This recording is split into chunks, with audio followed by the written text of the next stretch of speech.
I really want to make sure that there is a good future for humanity.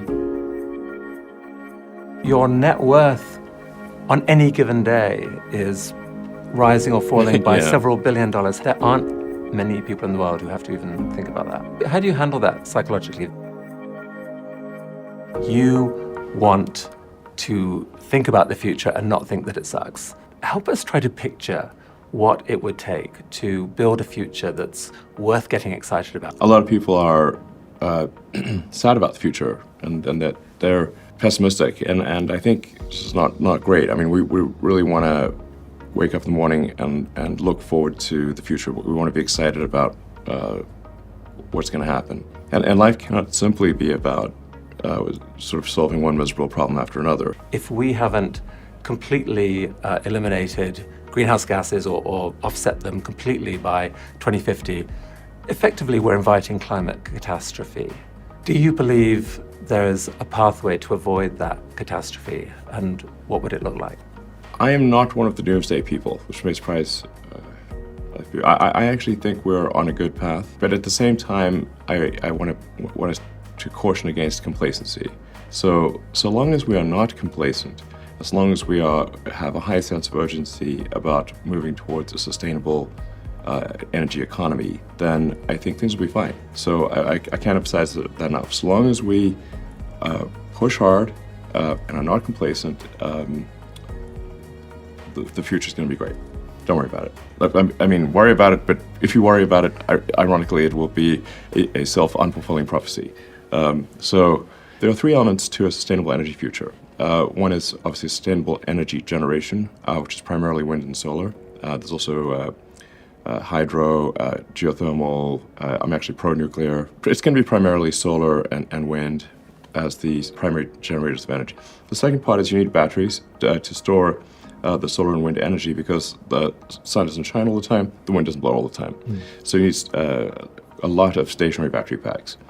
And then you need electric transport. So electric cars, electric planes, boats, and then ultimately, it's not really possible to make electric rockets, but you can make the propellant used in rockets using sustainable energy. Right. So ultimately, we can have a fully sustainable energy economy, and it's those three things: solar, wind, stationary battery pack, electric vehicles. The limiting factor really will be battery cell production. That's going to really be the fundamental rate driver. And then whatever the slowest element of the whole lithium-ion battery cells supply chain, from mining and the many steps of refining to ultimately creating a battery cell and putting it into a pack, that will be the limiting factor on progress towards sustainability. You have said that you have calculated that the amount of battery production that the world needs for sustainability is 300 terawatt hours of battery. Very rough numbers, and I certainly would invite others to check our calculations, because they may arrive at different conclusions. But in order to transition not just current electricity production, but also heating and transport, which roughly triples the amount of electricity that you need, it amounts to approximately 300 terawatt hours of installed capacity. So we need to give people a sense of how big a task that is. I mean, here we are, the Gigafactory. You know, this is one of the biggest buildings in the world. Tell me if this is still right. Is that the goal here is to eventually produce 100 gigawatt hours of batteries here a year? We'll probably do more than that, but yes, hopefully we get there within a couple of years. How much of the rest of that 100 is Tesla planning to take on between now and 2030, 2040, when we really need to see the scale up happen? I think Tesla probably ends up doing 10% of that. People should be optimistic about the future. Humanity will solve sustainable energy. It will happen. If we are, continue to push hard, the future is bright and good from an energy standpoint. And then it will be possible to also use that energy to do carbon sequestration. It takes a lot of energy to pull carbon out of the atmosphere, because in putting it in the atmosphere, it released energy. So now, Right. Obviously in order to pull it out, you need use a lot of energy. But if you've got a lot of sustainable energy from wind and solar, you can actually sequester carbon, so you can reverse the CO2, and also you can really have as much fresh water as you want. Earth is mostly water. We should call Earth water. It's 70% water by surface area. Now, most of that's seawater, but it's like we just happen to be on the bit that's land. Right. And with energy, you can turn seawater into Yes. irrigating water or Yes. whatever water you need. Absolutely. Yeah. At very low cost. Things will be good. Things will be good. Yes. Things will be And good. also, there's other benefits, right, to this non-fossil fuel world where the air is cleaner and Yes, exactly. yeah. Because like when you burn fossil fuels, there's all these like side reactions and toxic gases of various kinds, particulates that are bad for your lungs. Like there's all sorts of bad things that are happening that will go away, Okay. and the sky will be cleaner and quieter. The future's going to be good. You were scoffed in 2014 because no one Yeah. since Henry Ford with the Model T had come close to that kind of growth rate Yes. for cars. You were scoffed and you actually hit 500,000 cars. Yeah, I don't want to blow your mind, but I'm not always right. I mean, the thing that really got me, and I think is going to get a lot of other people, is that there are just so many false dawns with self-driving, where you think you've got the problem, have a handle on the problem, and then it turns out you just hit a ceiling. If you were to plot the progress, the progress looks like a log curve.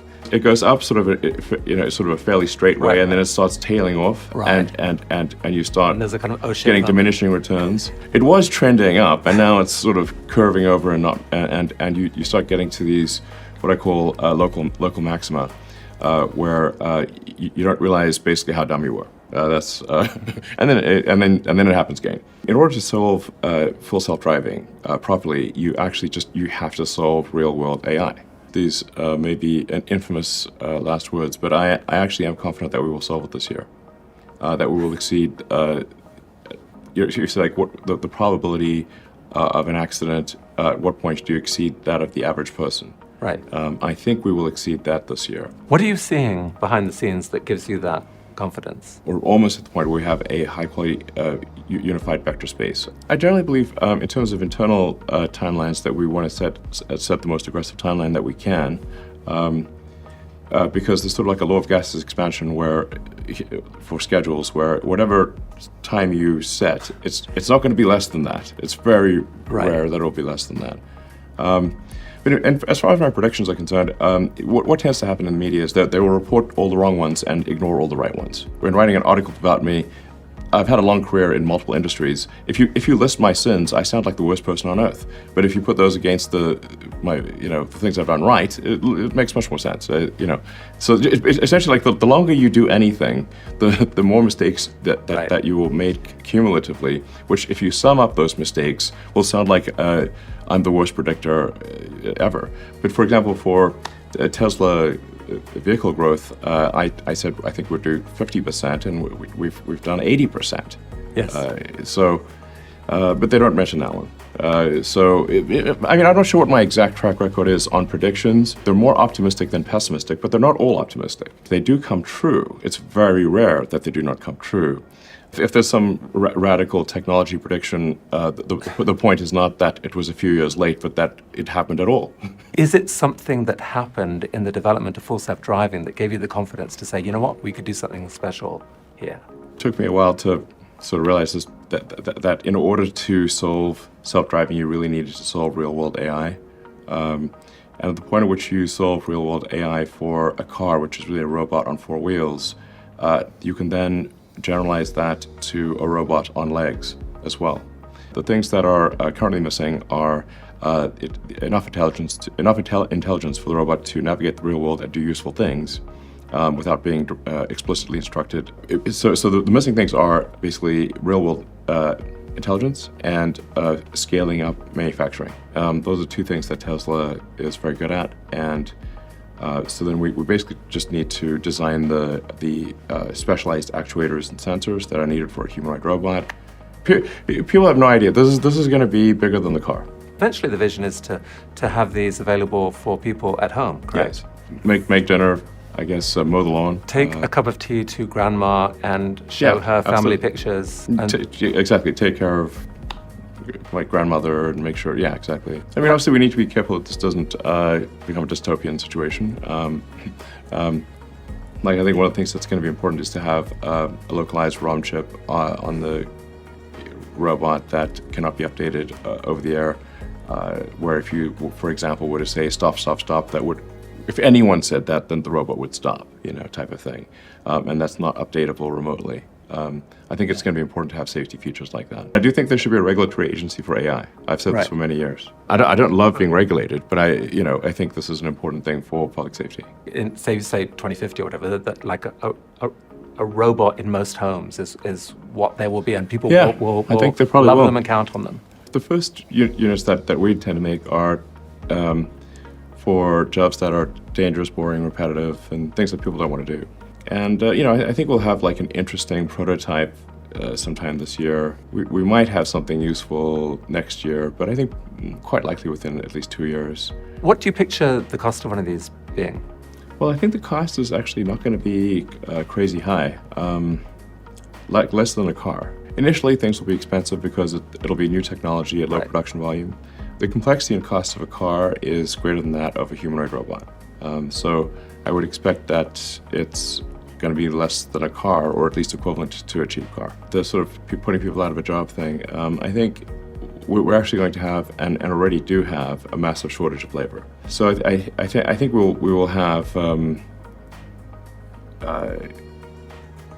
not people out of work, but actually still a shortage of labor even in the future. But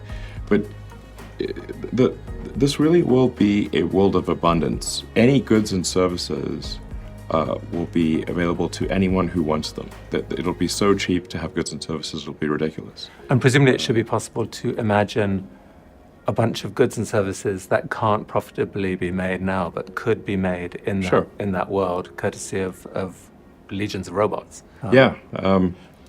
It will be a world of abundance. The only scarcity that will exist in the future is that which we decide to create ourselves as humans.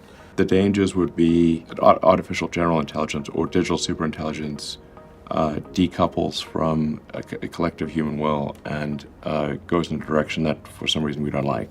The idea behind Neuralink is to try to more tightly couple collective human will to digital superintelligence. And also along the way solve a lot of brain injuries and spinal injuries and that kind of thing. So even if it doesn't succeed in the greater goal, I think it will succeed in the goal of alleviating brain and spine damage. The issue that we face here is that we're already a cyborg, if you think about it. The computers are an extension of ourselves. And when we die, we have like a digital ghost. All of our text messages and social media and emails, and it's quite eerie actually when someone dies but everything online is still there. But you say, like, what's the limitation? What is it that inhibits human machine symbiosis? It's the data rate. When you communicate, especially with a phone, you're moving your thumbs very slowly. So you're like moving your two little meat sticks at a rate that's maybe 10 bits per second, optimistically 100 bits per second. And computers are communicating at the gigabit level and beyond. We take out a sort of a small section of skull about the size of a quarter, replace that with what in many ways really is very much like a Fitbit, Apple Watch, or some kind of smartwatch thing, but with tiny wires, very, very tiny wires. Wires so tiny it's hard to even see them. And it's very important to have very tiny wires so that when they're implanted, they don't damage the brain. How far are you from putting these into humans? Well, we have put in our FDA application to have aspirationally do the first human implant this year. It's going to be, like I said, at least a decade of really just solving brain injuries and spinal injuries. And really, I think you can solve a very wide range of brain injuries, including severe depression, morbid obesity, sleep, potentially schizophrenia, like a lot of things that cause great stress to people. The emails that we get at Neuralink are heartbreaking. I mean, they'll send us just where someone was sort of in the prime of life and they had an accident on a motorcycle and someone who's 25 is you know, it can't even feed themselves. And this is something we could fix.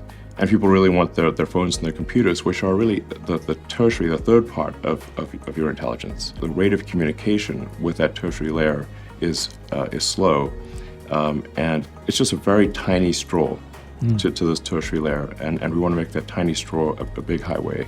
I'm definitely not saying that this is going to solve everything, or it's something that might be helpful. And worst case scenario, I think we solve some important brain injury, spinal injury issues, and that's still a great outcome. Right. Well, I think if you want the future to be good, you must make it so. Take action to make it good, and it will be. Jeff Bezos and Pierre Omidyar had simple "why didn't I think of it" ideas to cash in on the internet boom, and now both of them are billionaires.